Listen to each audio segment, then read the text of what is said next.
Hi, I'm Ana Souza, a lecturer in the undergraduate English program and a member of the postgraduate program in linguistics at the Federal University of Goiás, a visiting academic at Oxford Brookes University in England, and a research collaborator in the postgraduate program in linguistics at the University of Brasília. I would like to welcome all of you to yet another seminar organized by Multifari, a group that researches multilingualism in family, religious, and educational contexts. Sou Ana Souza, professora da Faculdade de Letras e do Programa de Pós-Graduação em Letras e Linguística da Universidade Federal de Goiás, acadêmica visitante em Letras e Linguística da visitante da Oxford Brookes University, na Inglaterra, e colaboradora no Programa de Pós-Graduação em Linguística da Universidade de Brasília. Tenho grande satisfação em receber todas as pessoas que participam de mais um seminário do Multifari, grupo de pesquisa em multilinguismo em contextos familiares, religiosos e educacionais. The seminar on the use of AI in higher education language program consists of a presentation of about 45 minutes, followed by some reflections in relation to our local context. Please write questions and comments on the chat along the presentation. In this way, they can be part of the discussions that will be open for the participation of the public. Note that this is a bilingual event, so feel free to use Portuguese and English. O seminário, o uso de inteligência artificial em cursos de línguas no ensino superior, consiste em uma apresentação de mais ou menos 45 minutos, seguida de reflexões em relação ao contexto local. Solicitamos que coloquem suas perguntas e comentários no chat ao longo das apresentações, para que façam parte da discussão que ocorrerá ao final. Notem que este é um evento bilíngue, assim, fiquem à vontade para escreverem em português e inglês. We cannot ignore the fact that we are surrounded by artificial intelligence. To cite just a few examples, it's possible to mention navigation apps, such as the maps on our mobile phones, chatbots, which have frequently asked questions answered by robots, facial recognition equipment, which we use when entering buildings, digital assistants, which provide us with information and complete tasks for us, ePay, among others. However, AI is not really a recent phenomenon. The literature refers to the beginning of the artificial intelligence being linked to antiquity times. Nevertheless, it was in the 20th century that the term artificial intelligence was coined. Alan Turing, an English mathematician, is reported as being one of the first scholars to investigate machine intelligence. In 1950, he published Computing Machinery and Intelligence, which is considered the founding article of AI. He showed that any form of computation could be described digitally, and thus that it would be possible to construct an electronic brain. 6 years later, AI is formally created as an academic discipline in a workshop held at Dartmouth College, New Hampshire, US, when the term artificial intelligence is said to have been coined by John McCarthy, an American computer scientist. The investments in the field had ups and downs in the 20th century. They were high in the 1960s, but had its first drastic reduction in the 1970s, which is referred to as the first AI winter. The investments picked up again in the 1980s, with great input from the Japanese government, but were reduced again in the 1990s, the second AI winter. However, AI has thrived in the 21st century. Although coined in 1959, it was in the 2000s that machine learning, that is, machines that learn to imitate humans, became part of our daily lives. Examples of these are email spam filtering, product recommendation when we surf the web, voice-to-text application, and predictive text. The beginning of the second decade of the century witnessed the development of deep learning methods. These methods allow for the automation of machines, that is, machines which can work without human intervention. Examples of these are credit card fraud detection and self-driving cars. Deep learning led to generative AI in the end of the second decade of this century. Generative AI are machines that can create original content such as texts, images, videos, and audios, all as a response to prompts. A generative AI that has caused great impact on education is ChatGPT, which was created in 2022. Having organized the history of AI this neatly, I cannot ignore the fact that this history has been referred to as conventional origin myths, mitos de origem convencionais. They call for an exploration of IA como grupo difuso de tecnologias e sistemas de poder político e epistêmico que participam de trajetórias históricas mais abrangentes do que as tradicionalmente apresentadas.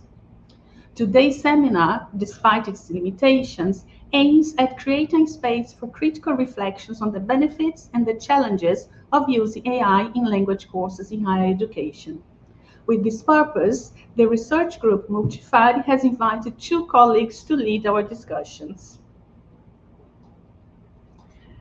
So, it is an honor to introduce you to Dr. Martin Compton. Dr. Compton is a senior certified member of the Association for Learning Technology and a principal fellow of the British Higher Education Academy. He's the college lead for AI and innovation in education, as well as college lead for program, module, and assessment design at King's College London. He has been an educator for over 30 years, working in schools, colleges, and universities in the UK and overseas. At King's, he leads on curriculum and assessment design, looking at ways in which the opportunities and threats of generative AI will necessitate changes to pedagogy, assessment, and feedback practice across higher education.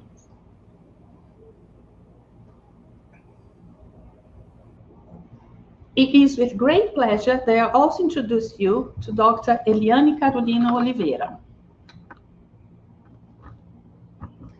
Dr. Oliveira is a senior lecturer in the English program at the Federal University of Goiás. She has coordinated the continuous professional development course for teachers of English as a foreign and as an additional language, as well as the Languages Without Borders program at UFG. She has experience in the fields of education and applied linguistics, with a focus on teacher education, the teaching and learning of foreign languages, teachers' school placement, and the teach and learn with the use of digital technologies.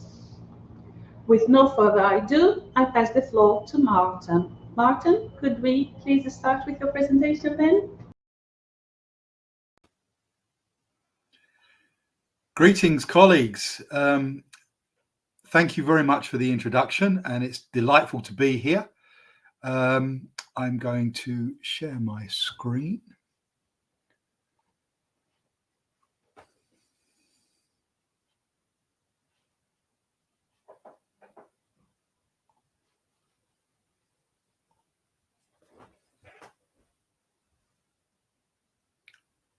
Okay, I think you can see my screen now, and if you can, that means you can see my subtitles as well. My apologies that they're in European Portuguese, but I suppose this is better than nothing at all. As I said, it's wonderful to be here, and thank you so much for the introduction. It's an interesting space that we find ourselves in, colleagues.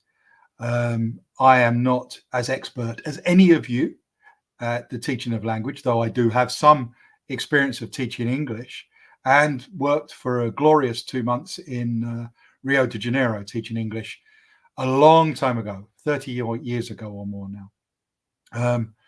I'm not either a computer scientist, which may surprise some of you given the nature of today's topic, but I am an enthusiastic teacher trainer, educator, and I consider digital education to be one of my areas of specialism.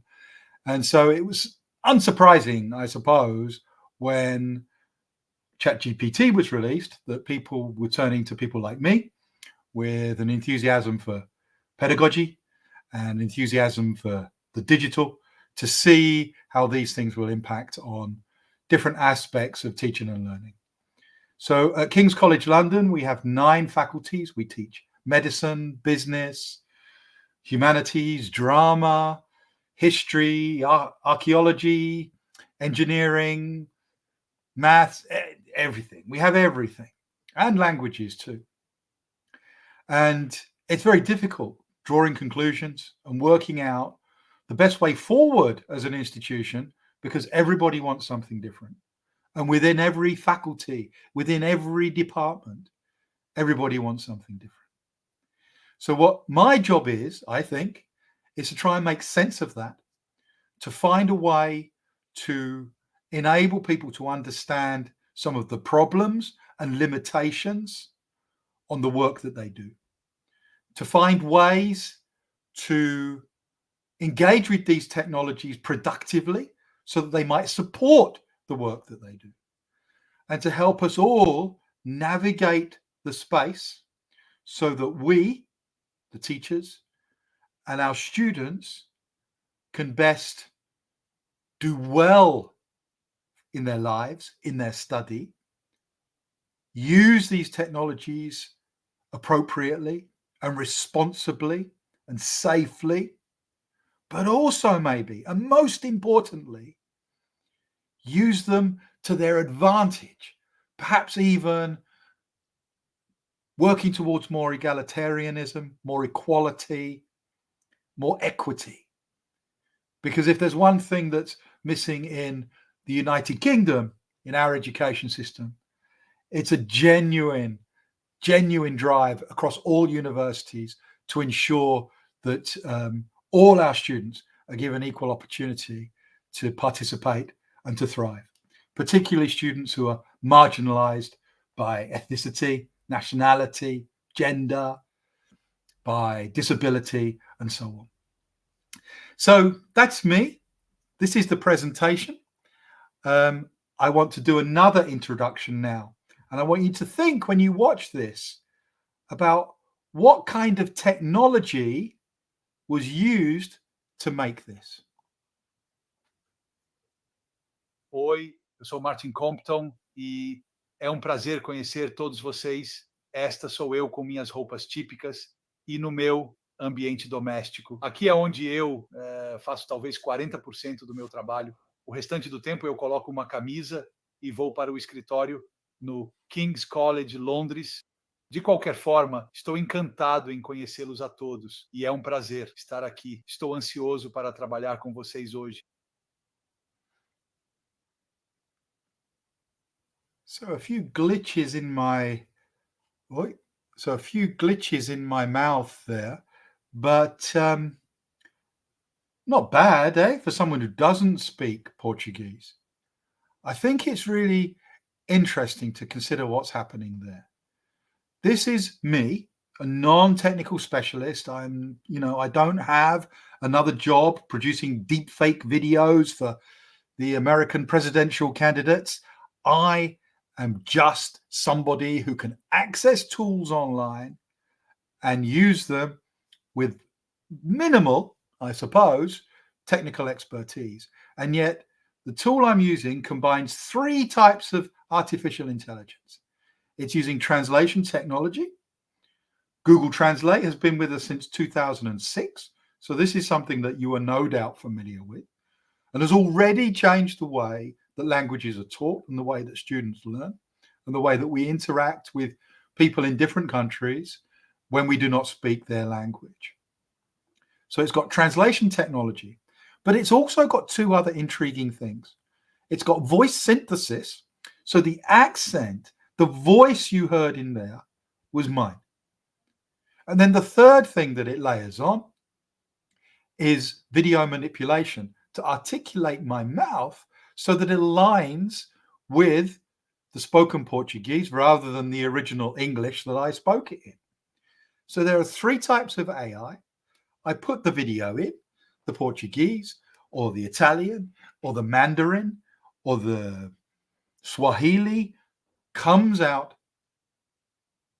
the other side. This is remarkable. This is something extraordinary. This is something that we've never had before. And when we put this side by side with simultaneous AI translation tools, we're seeing a possibility and an opportunity to communicate with people much more seamlessly than we have done in the past. My own mother used to make money. Her job used to be translating official documents for a printing ink company. And she was paid by the 1,000 word and made a living doing this, translating from English to French and from French back into English. That kind of job doesn't exist anymore.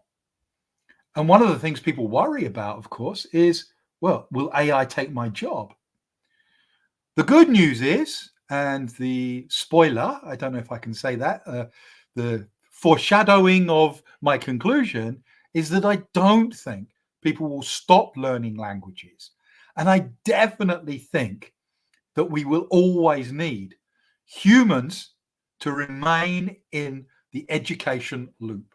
Some people can go to Duolingo and learn a little bit of a language, enough to take them on holiday. But people that are serious about languages need to be around other people. There are functional things that we can do with AI tools that will enable us, perhaps, to have more widespread and available and instantaneous translation. But I don't think that language teachers and language learning are a thing of the past, though the way that we do that will necessarily change. Okay.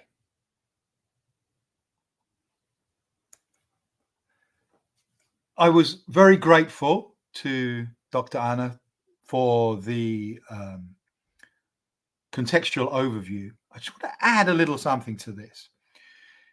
If you consider these 3 images are all artificially generated. So I used a tool called Midjourney, which you may have come across, because one of the things that I find is I can never quite get the exact image that I want when I'm teaching.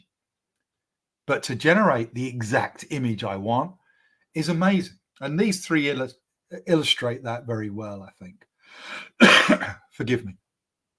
So the first image on the left, you can see, is a kind of visual summary of what artificial intelligence actually is, rather than what people, at least in universities in England, think it is, which is, we talk about AI, we talk about generative AI.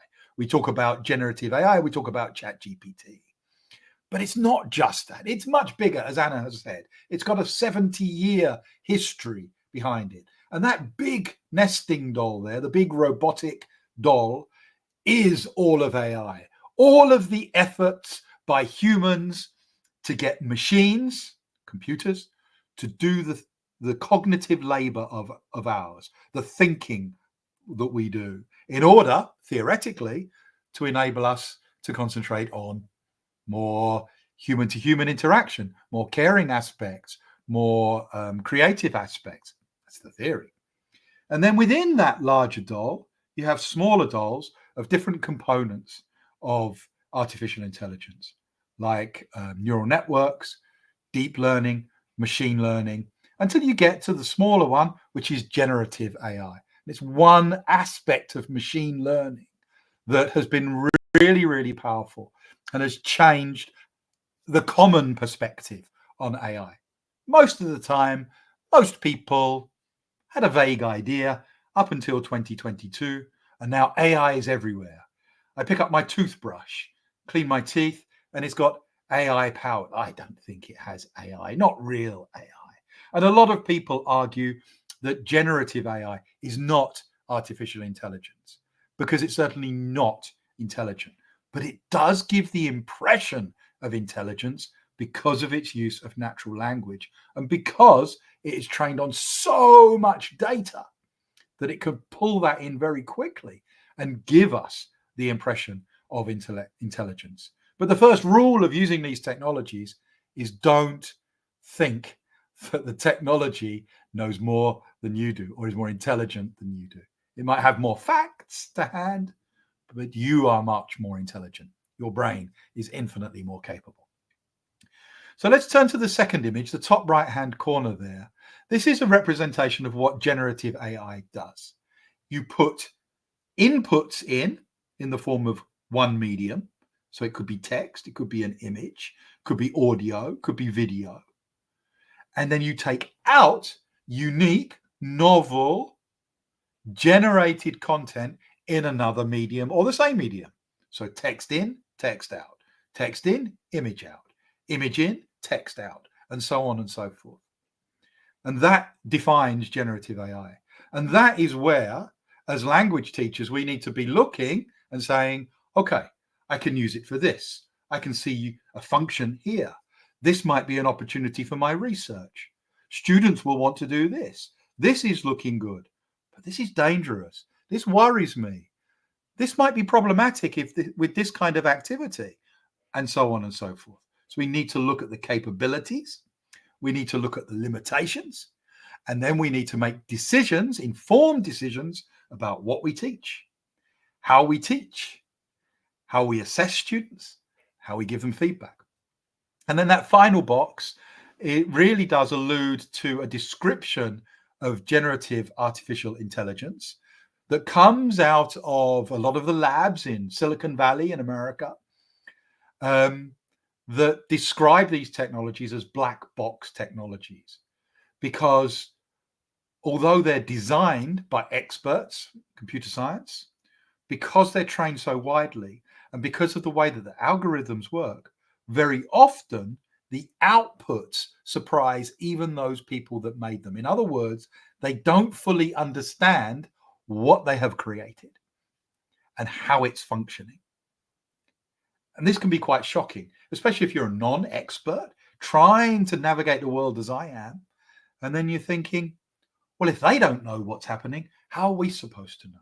How are we supposed to engage with this in any kind of meaningful way if we don't understand what's going on? The reason why there's the pirate sign, the skull and the bone on there, is because there is a danger to all of this. There are huge complications and implications in terms of the energy these technologies use. We're in a climate crisis, and yet these technologies are just demanding more water, demanding more energy. Data security, data protection, the use of these tools to create deep fakes in the way that my video gave the impression that I could speak Portuguese. Copyright of the data that it's been trained on. Copyright of outputs, say, for example, images, if they're too close to originals. There are all sorts of things that haven't been resolved properly yet. Not in an individual country, and certainly not globally. And yet, in the UK, and I'm sure it's the same in Brazil, we're expected to understand the implications of this and work with our students or police our students, depending on the nature of the institution, to prevent them from using it or using it only in a certain way, and we're allowed or we're not allowed. It's a complicated and complex landscape. Okay, I've got two other terms here. I don't quite know how they would translate into Portuguese, but these are becoming more and more common in the discussions around the use of these technologies. So RAG in English stands for Retrieval Augmented Generation. In other words, that what comes out is made better because of what you put in. So at the moment, if you use ChatGPT, for example, for free, you put a prompt in, you get text out. But what if I can put something behind it that says, use only this data, behave in this way? Well, I can. That is a retrieval augmented system. And the retrieval augmented system is one that I think is the way forward in education. We ground it not in the entirety of the internet, but in the course materials that we've approved, that we want our students to learn from. Then we've got a technology that can do some really good stuff and won't go off at tangents and make things up or give us false references. And Sorry, Martin. Could you excuse me for a second, please? I'm not sure you have noticed, but you've got no sound. We've checked on our side and it seems to be okay. If you can check on your side, that'll be great. But of course, if it is an issue, we have the subtitles, so it will still be fine. You'll still be able to follow it by reading the subtitle. But for the last minute or two, you've had no sound whatsoever. I'm just checking my speakers. Everything's fine here. Okay. Yeah, checking your audio. My audio is okay this end. It's back now. Oh, is it? Okay. Yes. Yes. Thank you so much. Thank you. Okay. My apologies. Lucky for the subtitles, huh? Yes. And then the other thing that I wanted to point people to is SLM. So ChatGPT is an LLM, a large language model. A small language model is a much smaller, compact model trained on less data, but with still much of the same sort of functionality. And I think we will necessarily see more of these, maybe even at institutional level, using their own training corpus, using their own training data. So that's what to watch out for. Okay, I've got a present for you, a gift for you, and I want to illustrate something else about this. I hope that you can hear this and that you appreciate the delight that is this AI-generated song. Ana Souza convida Eliane Oliveira juntas do Departamento de Línguas. A festa vai começar lá na UFG no Brasil, entre estudos e risos. Martin como tão surge então com seu saber preciso, falando sobre a inteligência a brilhar. Do King's College ele vem com mente a inovar. A Magic in the Air, entre dados e funções, o futuro se revela em tantas soluções. Vamos junto de entre dados e funções, o futuro se revela em tantas soluções. Vamos juntos aprender na dança do saber com arte. Okay, I'm going to stop it there. If you want to listen to it, the links to all of these things will be made available to you after the session. What amazes me about this is that I was able to go to Suno, which is the tool that I use to create this. You can see the name on the screen. And put a prompt in with my name, my co-hosts' names, instruct it to write a song in Portuguese with a kind of Latin American vibe to the tune about the topic that I wanted it to be about in Portuguese, and it did it in less than 2 minutes. I mean, that's remarkable. So on the one hand, I'm thinking, this is the most amazing technology. Think about how I could use that with my language students. Get them to produce a song. I did this for free, by the way. I didn't pay any money. Get them to produce a song on an aspect of language that they're learning. Get them to listen to a song that you've made up, created with this AI tool to highlight a certain language point or some aspects of vocabulary. Get them to listen to the song over and over again so that it becomes embedded. If they're struggling with a concept or a series of idiomatic uses of language, for example. So many potential uses just like that. Absolutely brilliant. And it's not what it's designed for. It's a novelty tool, really. And then I think, but what about looking the other? What about songwriters? What about musicians? What about those creative people? It's fantastic and it's terrible at the same time. And that is one thing that I think is a theme all the way through all of the conversations that I have about AI. Fantastic, terrible at the same time. And I think it's really remarkable. I see so much potential for language teachers, for example, but also so many things that we need to be worried about as a society. So where do we go from there? I think we educate ourselves.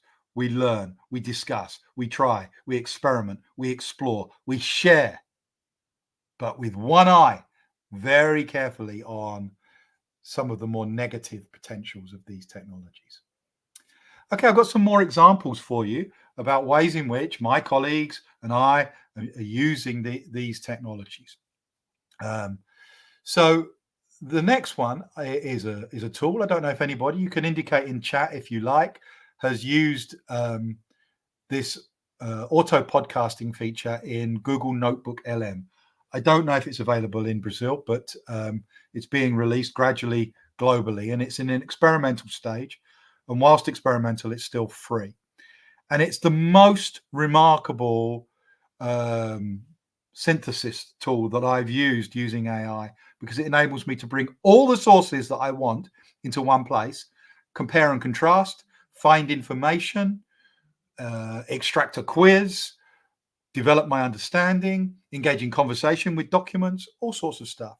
And it also, just as almost like a bonus, generates an automated podcast. I'll just give you a flavor. It's in English and there won't be subtitles, but you'll just get a sense of the natural sound and rhythm of it. These are AI generated voices. These aren't real people. And it's based very, very well on the core, the grounding, the RAG that I inserted there. You ever just feel like technology is moving way faster than us? Like last week, I'm asking my smart speaker, hey, can you find me a recipe for vegan unicorn cake? Vegan unicorn cake. You know, they had to be on theme, right? Okay, I guess. And the thing actually finds a recipe. No way. I'm not saying it'll win any baking competitions or anything, Right. but it got me thinking AI is everywhere now, even our kitchens. It's true. But today, in this deep dive, we're going even further and looking at AI in education. We're going really deep with this one. We've got Martin Compton's Educationist blog to guide us. He's an associate professor at UCL. Yeah, and he's been doing this for a You get the idea. So what this does is it takes your data. In this case, I uploaded 8 of my blog posts on AI, and then it dealt with them as if it was a discussion about my work. I mean, first of all, it was great. I loved hearing it because they were very complimentary, mostly, but also because it gave me a different insight into some of the things that I'd written. Now, that's about my own work. When I'm listening to things that it summarizes and synthesizes from other people, it gives me an opportunity to hear things in very different ways and to engage with the material in different ways. So on the plus side, what a great way of exposing students to language in a different way based on some core material. On the negative side, yeah, but won't they never do the reading again if they can just listen to a summary in podcast format? Terrible and fantastic at the same time. I won't link to the next one here, but this is what's called a custom GPT. If you have a pro user account in ChatGPT, you can create customized GPTs, so your own GPTs that are RAG based. So you ground them in your own resources. And what someone's done is they've created a Brazilian Portuguese tutor, and I can learn Brazilian Portuguese in that custom GPT. The link will be made available afterwards, and you can have a look at that for yourself. But what's really interesting is that you can make a custom GPT about anything. So I've got one that's just my thesis, my doctoral thesis, and if I want to pull stuff out of it, I go there first rather than going to the document and trying to find that page where I said that thing about that thing. Much easier to use a custom GPT. I use a version of a custom GPT in Anthropic's Claude, which again is another paid subscription account. I'm very poor as a consequence of all of these subscriptions, but Claude Projects allows me to upload multiple sources of data and then manipulate them and interrogate them in different ways. I've been recently experimenting with using Claude to do the coding and initial points of analysis on a massive qualitative data that I've collected for some of my research. And I don't think I'm subverting my cognitive function. I think I'm saving myself weeks and weeks of boring work. And when I see things on social media, people saying, I don't see the point of it, I really don't think that they've engaged with the possibilities of these technologies to the extent that they've come on in the last 18 months to 2 years.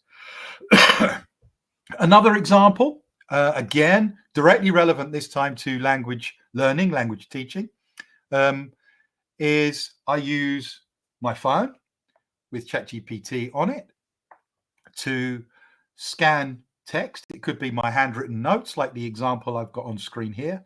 It could be my students' flip chart notes in group discussions, anything, loads and loads of ways I can use it. The interpretation of the transcription is very, very good, much more accurate these days using GPT-4. You can see my script, my handwriting is not very good, but it read that absolutely fine. So I scan it, I upload it to ChatGPT, and I say transcribe. And then it transcribes it for me. And then I say, oh, you may as well translate those words to remind me what they meant. And there we go. And then what I could do is to say, oh, okay, why don't you have some conversations with me in Portuguese so that I can learn how to use these words properly. Suddenly, I'm moving from taking notes to having notes in typed form to having notes that I can interact with and develop from. And everybody who has the free version of ChatGPT on their phone has this capability. So if it's available, why not use it? Other similar tools are also available. Okay, I just wanted to show you something else as well here. The English part of this isn't available in... so I've got... Stop talking. Isn't available in Portuguese. So I'm just going to put the auto-translated subtitles on. I'm demonstrating this so that you can see how it's done, because a lot of people don't even know that this function is available in YouTube. So there we go. Let's put that on. And what I want to show you in here is a recorded demo of me using the translation in ChatGPT.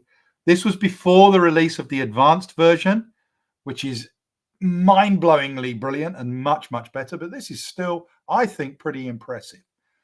Instead of panicking about what this means for language teachers, think about the possibilities and the opportunities. That's how I'm trying to frame it. ChatGPT open up on here, and I want you to imagine there's another person right next to me here, and I want to have a conversation with them, but they only speak Portuguese. I only speak English. Let's see if ChatGPT can help. So what I'm going to do is I'm going to click on the little headphone icon here, and I'm going to explain. Hello, yeah, I'm with my colleague who only speaks Portuguese and I only speak English. Can you please translate everything I say into Portuguese? Of course. I can translate everything you say into Portuguese. Just speak and I'll translate. Hi, yeah, really nice to meet you. I'm so glad you could come to King's College London on this exchange program. I want to talk to you about my research into artificial intelligence. Can you tell me a bit more about your research, please? Oi, sim, é realmente prazer conhecê-la. Fico muito feliz que você tenha vindo para o King's College London neste programa de intercâmbio. Quero falar com você sobre minha pesquisa em inteligência artificial. Você pode me contar um pouco mais sobre sua pesquisa, por favor? And then, of course, I can go back the other way and so on. I think it, we're very close to that Star Trek Universal Translator thing. And as you'll see here, I've got a text-based translation of that as well. Oh, thank you to me. Thank you to ChatGPT. Let's move on. So when it comes to language teaching, I've summarized what I think may be the areas of concern, the issues, the things we need to worry about, or at least reflect on and discuss with our colleagues within our institutions.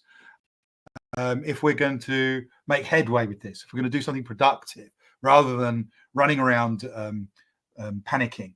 In English, we say running around like a headless chicken, so a chicken with its head cut off. And we have a lot of that in English universities at the moment. Headless chickens everywhere. But just to verbalize some of the things you can see on the screen here, I think really interesting and important are the issues around academic integrity. Of course, we may have a problem with this if people can simply translate, pump out text. But why would they do that? Only people who see no value in doing the work of translation or expression by machine, or paying somebody to do it, not seeing any value in the education itself, would choose to do that. We need to make that choice a less viable one that doesn't seem attractive. It's a big challenge, but I think one of the ways we can do that is shifting the focus from the end of year assessment or end of module assessment to assessment all the way along the line. So in other words, focus on process rather than on the outcome or the product of the education. We need to think about the ways in which we integrate technology into our teaching and learning. We need to be concerned about data, privacy, copyright, bias, homogenization of content to the North American norm, sustainability, so many issues. But at the same time, recognize the potential for these tools to increase equity, to elevate the voice of marginalized people and languages. So there is a balance to be had here. Develop the skills in our academic colleagues, in ourselves, in our students, and take responsibility for that. Come to events like this and be open to discussion and debate.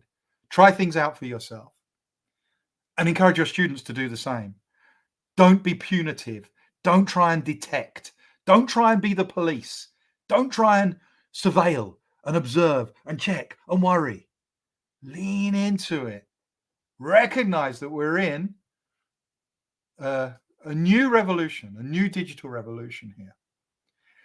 Above all, though, for all of you, respect and value the tradition and the beauty and the subtlety of a spoken and a written language.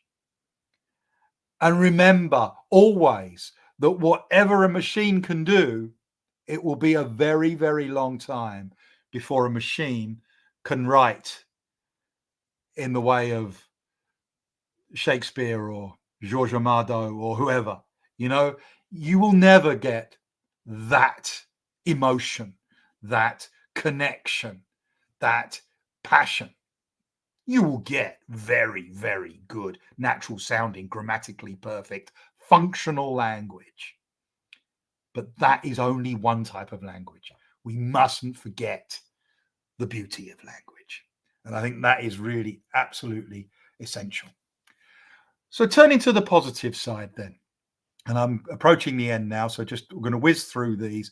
These are some of the ways that I think we can really start exploiting these technologies for good. Personalization, helping people with their writing, assisting with the grunt work of research, as I've described earlier, making things more accessible.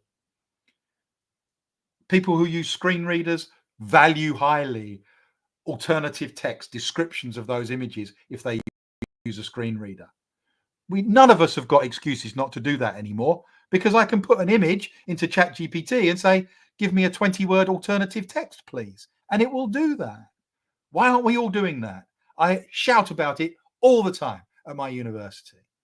Things like that. Creativity is not diminished. It is enhanced if we use these tools productively. Follow the link after the session. The question, will AI make us stupid? I think you probably guessed my argument, and that's no. There are threats, but I think by and large, no technology has ever made us more stupid. Did you know that Socrates, the great Greek philosopher, thought that writing would make people stupid because it would diminish the capacity of memory? And since he critiqued the technology of writing. So every kind of iteration, every technology that has come about, people have suggested that it will make us stupid. On Donald Clark's blog that you can see when you follow that link, he says how people thought that the automobile would make us stupid, that bikes would make us stupid, that the telephone would make us stupid. None of these things have made us stupid. They have changed the way that we communicate, but they haven't made us stupid. Something else for you to look at later as well is this resource from Sarah Eaton. I think it's excellent because she suggests that we have to accept that there are changes in the way that writing is going to happen. And this means that we need to change our definition of what it means to write.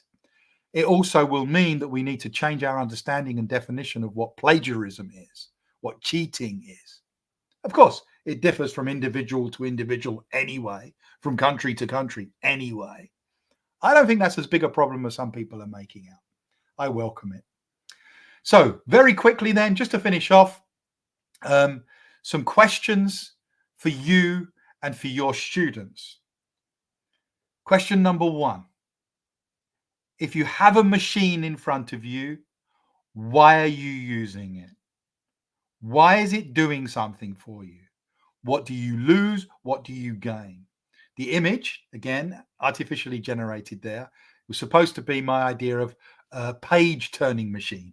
You wind the handle like this, then it goes down, and then you wind it back like this, and it turns over the page for you. Of course, to do this is much more effort than to do this, to turn the page. So it's a pointless machine. Sometimes when something is presented as in front of us that is remarkable and is a novelty, we can forget additional labor that it connotes and additional effort that is required, and forget that actually we're losing something of ourselves or additional effort to a lower cost gain. So making that balance, I think, is absolutely fundamental when we think about these things. My second question is, what are the implications of engagement? Excuse me again. Or the other way, of not engaging. So if we pretend that it doesn't exist, what will happen over time? If we engage, what do we need to be concerned with?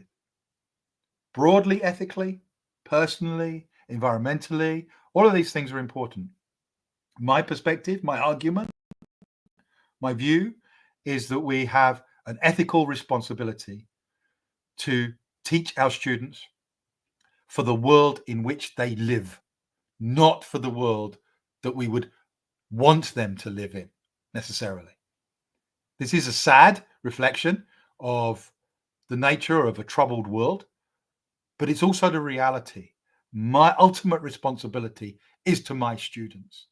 So I cannot pretend that these technologies won't exist in the employment that they are going on to when they finish their degree with me. Question 3 is, do I get a say in how things will change? And this is a really, really big question. At the moment, I think Microsoft and Google and OpenAI and all the millions of startup AI companies around the world are driving us relentlessly towards a particular direction where all the talk is labor saving and personalization of individualized lesson plans through AI. Don't listen to them. Listen to your heart first and foremost as an educator, as a pedagogue, as a researcher, as an academic, as a professor. Whatever your role is, you are more expert than the people producing these technologies. We have to interpret what is valuable and what is not valuable, what we need and what we don't need, what we want and what we don't want, what we accept and what we reject, what we want more of, where we want guardrails. And unless we start speaking with a more unified voice, we will simply get a continuation of the bombardment of technologies that aren't quite fit for purpose. This is why it's taken so long for tools like Microsoft Teams to perform in the way that educators want them to perform in. We assume when you work in a university with a Microsoft ecosystem that Microsoft Teams is a tool designed for education. It's not. It's a corporate tool. And many of the limitations in that technology are a reflection of the fact that the voice of education has not been heard loudly enough in the Microsoft realm, or it doesn't have enough influence. But it's certainly there and visible there in many of its applications and design. And we need to be doing the same thing with these AI technologies. My fourth question, my penultimate question, is what are the productive uses for me? I think one of the best ways of really getting into a position of comfort, at least with your experimentation, is realizing that there's something you can do that will make your life easier or better, or your students' lives easier or better. So for me, it's things like creating media for my presentations, creating thumbnails for my videos, summarizing my video transcripts to create a description, writing abstracts for me. I'm terrible at writing abstracts. Drafting it in ChatGPT saves me hours. That's great. Synthesizing data, comparing data. It could be anything. But once you've found your thing, I think it really helps you start to see that there is always going to be a positive narrative and a negative narrative, and you need to locate yourself somewhere in that. Finally, the question is, how far will you explore? And when you open these doors, do you see a utopian vision, or is it a vision of something a little darker? However you travel and wherever you travel, I suggest that you do it metaphorically, hand in hand with other people, or actually literally hand in hand with other people. Find your way, share, do all of that kind of stuff. And the final links that I wanted to share with you today is really just a summary of what we're doing at King's College London.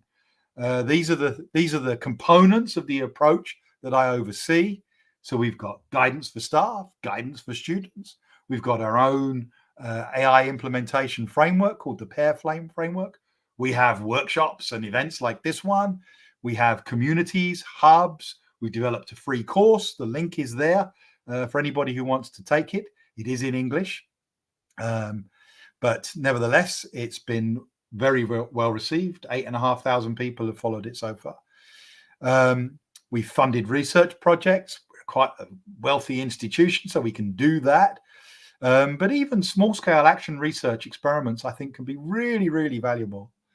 We're piloting bots. We're using AI augmented tools for teaching and learning. We've got a whole bunch of stuff going on. And we're still only just scratching the top surface of getting into the evolution of the literacy that's necessary for staff and for students. We're trying, we're working hard, we're sharing our expertise in events like this, and gladly so. But what I want to do is to start moving things a little bit faster. In the UK, we're really, really risk averse. And I think that's going to have to change. That's me done. I will leave my screen share on, though, so that you can read subtitles if there are any questions I need to respond to. Is that an appropriate way of going forward?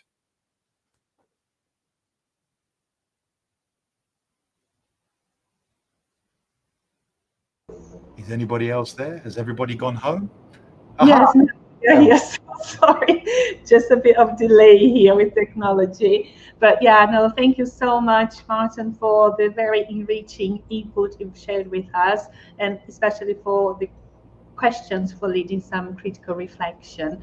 And following on from those questions, I suggest that we move on to Professor Eliane, and because she'll be commenting and try to use some of what you've shared with us to reflect on our local context. Thank you so much, Martin, and thank you, Eliane, for taking over. Okay, first of all, let me thank Ana Beatriz for inviting me to be here with you today. Thank you also, Martin, for the sharing of those insightful ideas and tips and questions, reflection questions. I must say that I am also an enthusiastic user, pedagogical user of digital technology. And recently, I've started studying about AI. And what I can see is that here in Brazil, we are, unlike the experience you've just shared, we are starting to have this conversation, have these discussions here in our institution. As far as I remember, Anna, I think we had one event last year in November, so it's been almost a year that we started talking about AI. Yeah, and that tells us, tell everybody a lot about how slow people are to consider the use of AI because of many reasons. Some of the reasons you've mentioned, yeah, because they are afraid of what can happen. Is AI going to take over my job? We have that not only in teaching, but in other fields as well. And two words caught my attention when you started talking. They are fantastic and terrible. I think they are, yeah, I can see someone here in the audience nodding their heads, agreeing that at the same time we see the potential of these technologies, digital technology and now AI, we on the other side see how terrible it could be if a lot of things happen, like plagiarism, data security. Yeah, we have these concerns as well. And one question I would like to start by asking you, Martin, is this one here. You've mentioned that academic integrity, it's one of the aspects you drew our attention. In your opinion, how can AI be used to enhance critical thinking in language learning? Rather than copy and paste, rather than Control C, Control V, as we say here in Portuguese, how could we help our students by asking the right questions, I must say, to try to avoid this kind of pasty and copy, because that's some things that we've been noticing. I don't know about your context, but here in Brazil, in previous groups I've taught, people are using the artificial intelligence for the end product. So instead of concentrating in the process, in learning how to do things, they are like being asked to do assignments, and they end up using AI tools to produce, and we see what happens. We know it's not their level if it's a language assignment, for example, an essay. So I'd like to hear you on this aspect. How can we foster critical thinking in language learning with AI, but without this copy and paste feature it has? So ultimately, I think we need systemic change. We need to change our mindset about what is important in education and how we measure the extent of learning in any individual student. That, I think, is important. But at the immediate level, that's not a good enough answer. That, we have to change education. That's not going to happen immediately. So what I would suggest is that we learn from the experiences of some of my colleagues at King's, some deliberate research, some accidental research. I'll give you a couple of examples. We had some huge problems in one faculty, I won't name the faculty, with extensive use of students using generative AI inappropriately. And in another faculty, that wasn't dissimilar, we found that there were hardly any cases. And we thought, what is going on here?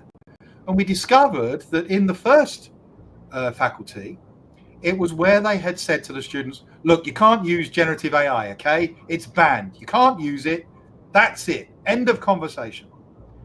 And in the faculty where it was used wisely and not inappropriately, it was where they had deliberately introduced opportunities for the utilization of these technologies in certain stages of the production of their work. And it was actually quite startling. So they were, where the students were confident that they knew what they could do, they were working to that. The second thing that we've done is we've established a university-wide protocol where students have 4 levels of acceptable use that is predefined for every single assessment.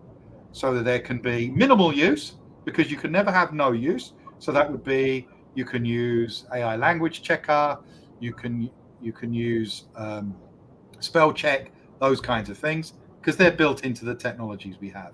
But other than that, there's a reason why we wouldn't want you to use that. Second level is some supportive use. Third level is more open. And the fourth level is it's part of the assessment. And at each of the stages 2, 3, and 4, you have to acknowledge what you've done. And again, some hiccups along the way, some problems along the way, but we're seeing a lot less Control A, Control V, a lot less.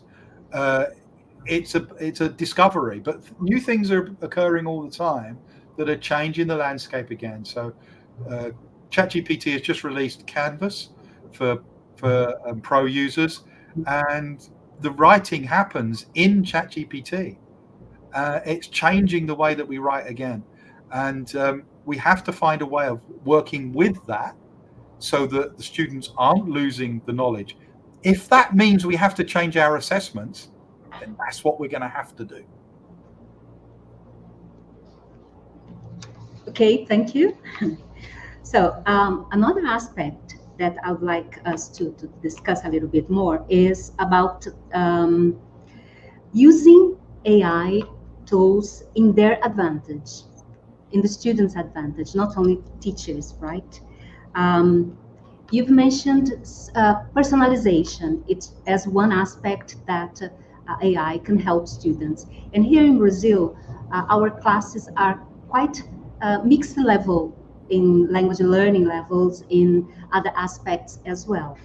So my next question is, where is it? Here. As far as personalizing personalized learning, how can AI help support students with different learning needs in language programs? Could you share about your experience, please? I'm going to put, oh, it doesn't work. I wanted to share a link, but for some reason it won't allow me to post links, but I'll share it after the event. So today I posted something on my blog, which you can find actually just by going to mcompton.uk. So anybody can go there. Hopefully that one will post. No, I can no longer post to the chat. Never mind. But in that, I have shared a short recording of me interacting with an app called Character AI. And I think that that's got examples of exactly what you're asking about here. So I can ground the character that I interact with, do the RAG thing, the retrieval augmented generation, by defining its personality and the way that it responds.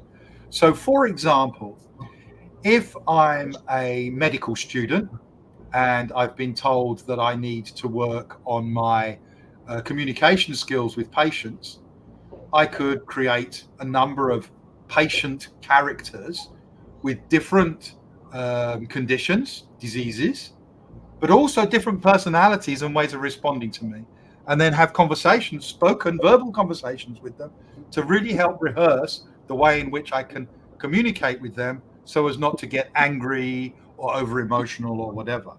This is a linguistic skill and it's applicable in any setting. So give me any scenario for language learning and I can create a character for you who will talk to you in a way that will adhere to that protocol. This is taking role play to the next level. And actually, I don't think there's ever been a resource that has enabled you to do this effectively in the language teaching classroom, other than the most brilliant and skilled educator who is more actor and performer than language teacher.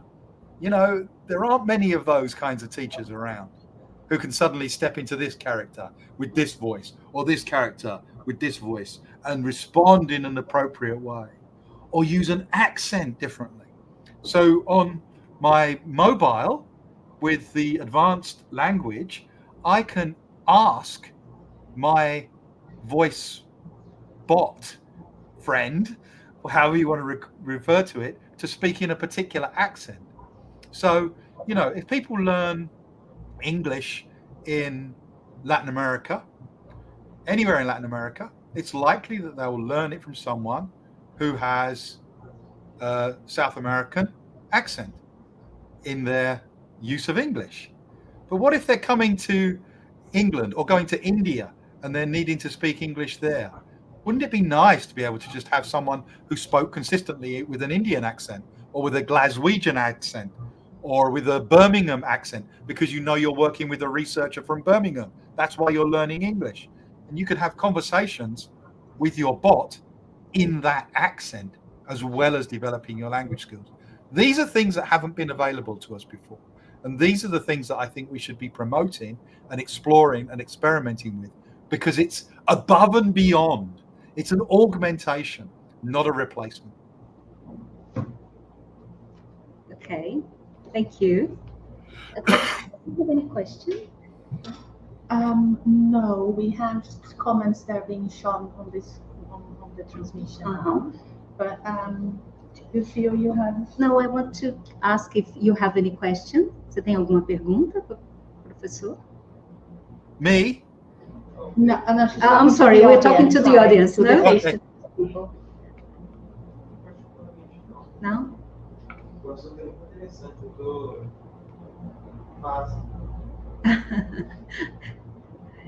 He says he's in awe with what he's seen so far. Yeah, he was really amazed seeing you speaking perfect Portuguese in that video you showed.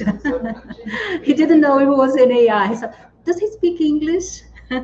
But anyway, I have another question for you, Martin, regarding assessment. Yeah, I've seen that one of your latest publications is AI Assessment Innovation, Teachers Going Gradeless.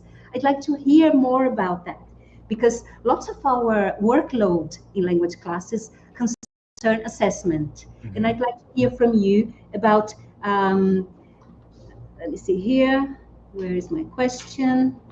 Here. How can AI tools be used to improve the quality of language assessment?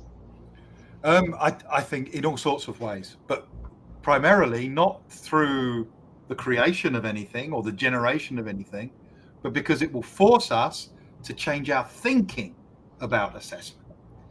So it's the impact that it has on our brains, on our intelligence.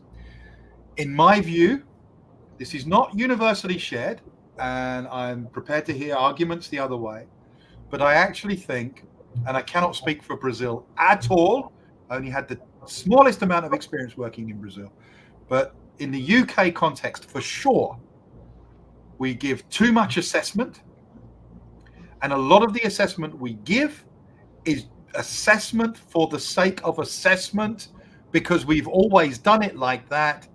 We're forgetting what the point of it is.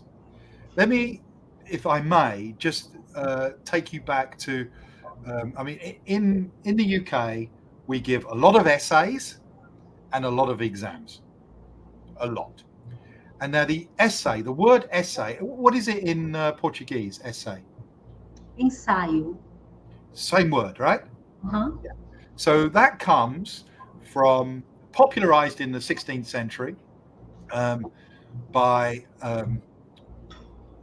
people who, post-Renaissance, were trying to find a medium to communicate ideas, arguments, big thinking ideas. And the word essay comes in Latin languages, as you know, from the word to try, to attempt something. Now, if we ask our students to try, to essay, to write an essay, a try, an attempt to show your learning, your understanding, how can you fail someone for trying at something? There is a massive problem and a disconnect between what we say we're asking students to do and what we actually get them to do. In English, we say you learn from your mistakes. It's good to fail because you learn, but we punish failure in universities by giving people poor grades or giving them no grade at all. We reward excellence and perfection and passable work by writing good grades on it, and we penalize the poor stuff because we've got ourselves in a system that values measuring students against one another according to societal norms so that we can make society function. It's a capitalistic, neoliberal mechanism. It's not good education. And if we ask ourselves honestly, what will help this student learn? What will enable this student move from here to here to here to here? Then we find that there are massive problems with the way that we do assessment and the way that we do teaching and learning. This has got nothing to do with generative AI, but generative AI is the opportunity we have to force everyone who's a little bit more reluctant to engage with these conversations about this. So that's its power, I think. That's the real power. The second answer to your question is a practical one. We can do more things in more exciting ways.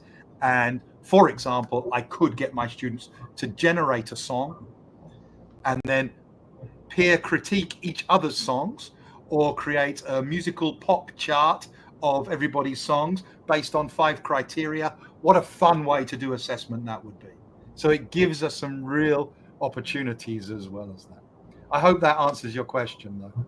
Yeah, definitely. Yes. Thank you very much. There's a question from the audience. Let's see it. Okay. Dr. Martin, what type of new literacies should we expect to emerge from the use of Gen AIs? I think there are 2 ways of looking at it. It's a very good question, Junia. 2 ways of looking at it. One is that it's just really a calibration of existing literacies. So it's about information literacy, it's about digital literacy, it's about linguistic fluency and literacy.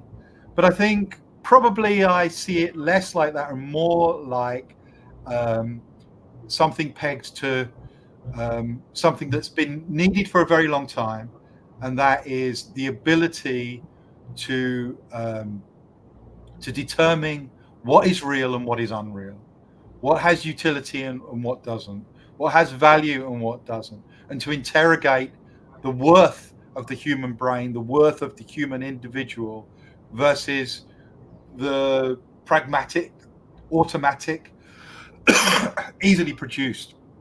And I think if we can tie it to some of the big issues that we have, both in Brazil and in the UK, and in the United States and across Europe, politically with,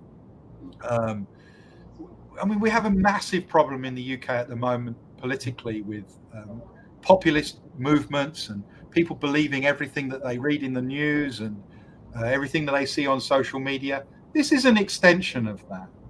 We can use this to leverage efforts towards growing our students' literacies in all information, not just outputs from AI. Then we will be doing the world a service and a favor, because actually I don't think we've done a very good job with that so far. It's crept up on us. Now, again, we have the opportunity to use this disruptive technology as a way of recalibrating and saying, okay, we've got this technology that everybody is using. Let's not pretend they're not using it. Everyone is using this. How do we know that it's reliable? How do we get the best from it? How do I get my best work out of this? Not passable bog standard. And how do I know that the truth is sitting beneath that? How can I validate that? How can I authenticate that? What do I need to know to be able to do that? And if we have those conversations every single day, then we'll be learning about information literacy as well. So yeah, that was a bit of a convoluted response to your question, Junior, but I hope that it made sense. Can I add something to that? Junior, she's been my colleague during our PhD course, and I've been studying about a new literacy, Junior. I don't know if you've heard about it. It's called prompt engineering. So a new way of writing what we want, but not only from the point of view of being correct, of asking the right question. That's why a new word, a new expression has come up. It's prompt pedagogy. So it's a way of writing what we want, but having the educational context in mind. So I think it's a kind of literacy, a new literacy that is also coming up.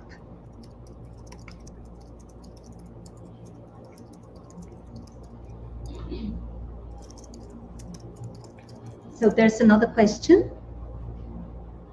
I've just typed a brief chat response to that, actually, but essentially I think that there are multiple layers to this, and I think it's more the threat and the dangers, I think, are more to do with misuse of these tech than anything that I as an educator have much control over. But it does go back to what I said about critical AI literacy and more broadly information literacy.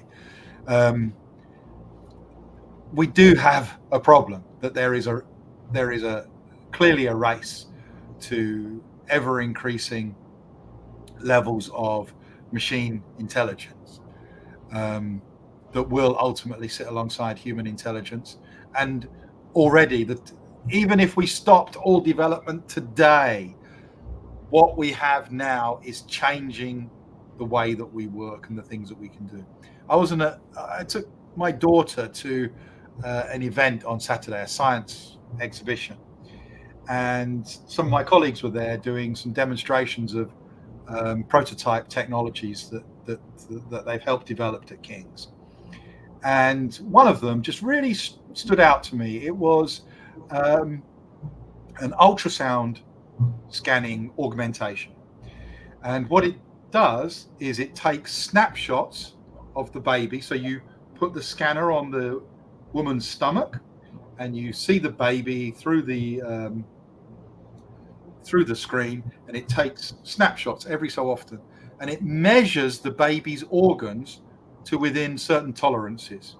And if they are too small or too large or misshapen in any way, it signals that there may be an issue with the baby's organs.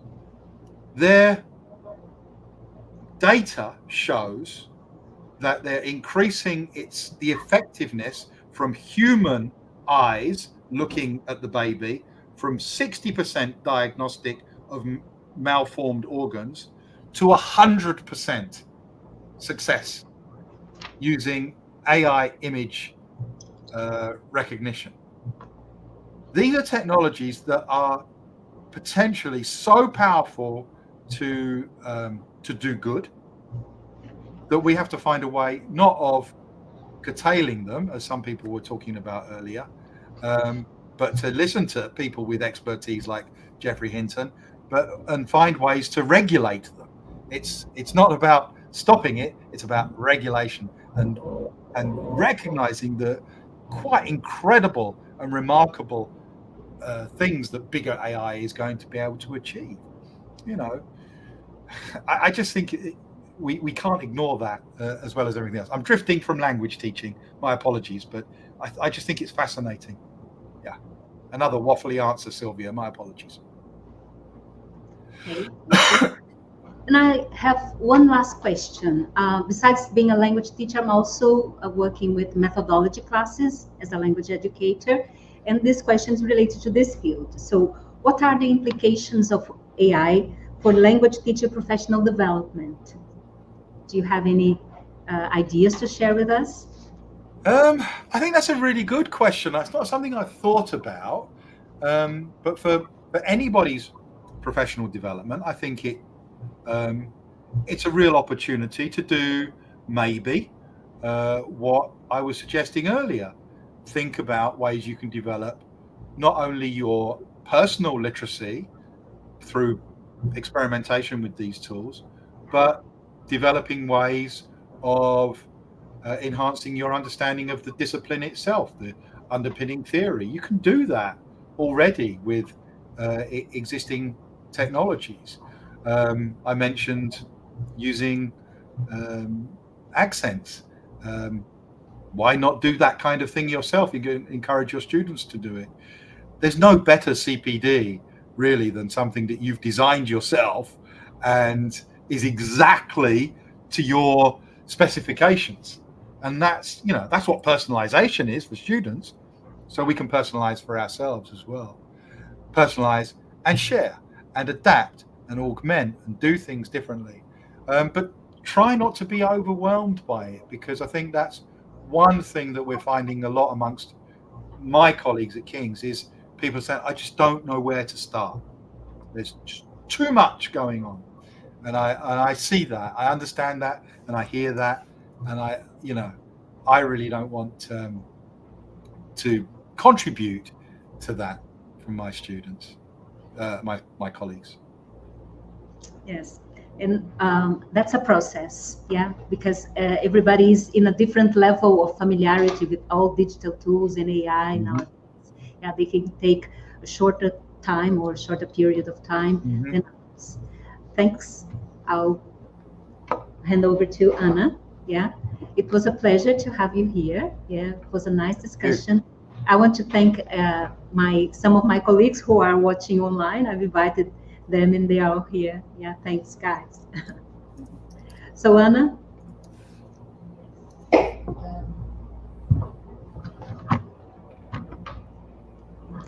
Yes, thank you.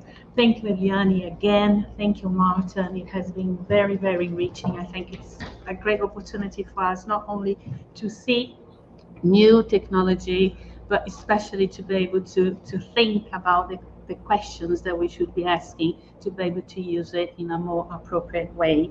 So as I believe we don't have any more questions from the public, I will close today's event with immense gratitude to both Martin as a speaker and Eliane as a discussant.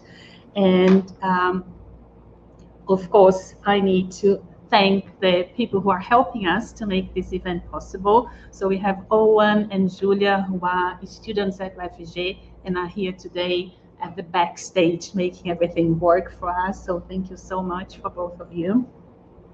I also have to thank Lucian, who's the UFG faculty's technician who has actually trained the students for us, and he was here earlier setting everything up. And of course, I have to thank you who are here face-to-face, you who are following us online, especially for the comments and the questions shared. And I will, before we actually close completely, I'd like to invite you to be back here tomorrow.